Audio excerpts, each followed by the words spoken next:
हे गोवर्धन पर्वत, जिस प्रकार आप हम सबका पालन पोषण कर रहे हैं, सदैव करते रहें। मैं आपका अति आभारी रहूंगा। मुझे इतना सम्मान देने के लिए धन्यवाद प्रभु। ये सम्मान नहीं, आपका अधिकार है देव। रही बात सुख दुख के दाता की, तो पिताजी, सुख दुख के दाता इंद्र नहीं बल्कि कर्म है। व्यक्ति जैसा कर्म करता है उसे वैसा ही फल मिलता है। फसल उगाने के लिए आप मिट्टी की गुदाई करते हैं, खाद डालते हैं, बीज बोते हैं। वर्षा ना होने पर नदियों और जलाशयों से जल लाकर उसे सींचते हैं। आपके कड़े परिश्रम से ही फसल तैयार होती है और आपके इस कर्म में इंद्र का कोई योगदान नहीं। वर्षा का होना प्रकृति का नियम है, इंद्र उसे रोक नहीं सकते।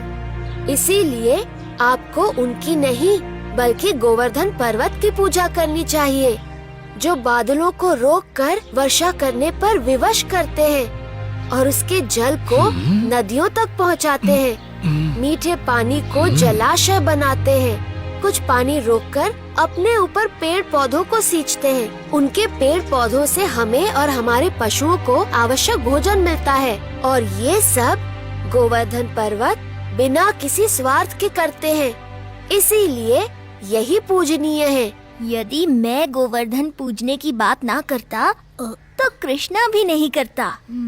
ये मेरी बात मानता है। मेरे विचार से कान्हा का तर्क सही है। तो आप सब क्या कहते हैं? हम भी कान्हा से सहमत हैं नंद बाबा। तो ठीक है, आपसी सहमति से आज से हम इंद्र की नहीं, गौ माता और गोवर्धन पर्वत की पूजा करेंगे। नारायण नारायण। सदियों से चली आ रही इंद्र की पूजा को कृष्ण ने एक क्षण में ही बदल दिया। ये समाचार इंद्रदेव को देना तो बनता ही है। नारायण नारायण। उस बालक का इतना दुस्साहस कि उसने मेरी पूजा बंद करवा दी। क्रोध करने से पहले मेरी पूरी बात तो सुन लीजिए देवराज। आपने जो अभी बताया नारद जी, उससे मेरे कानों में विष घुल गया है। जब तक ये विष मैं सजा स्वरूप ब्रजवासियों को लौटा नहीं देता, मैं कुछ नहीं सुन पाऊंगा। मेघराज!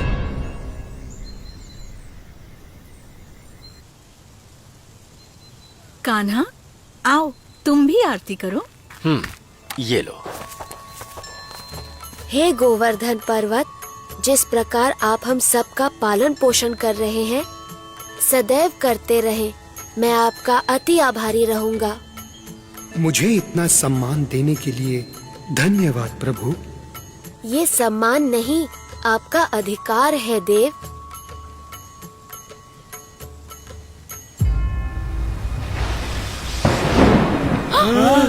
ये क्या? अचानक काले बादल कहाँ से आ गए?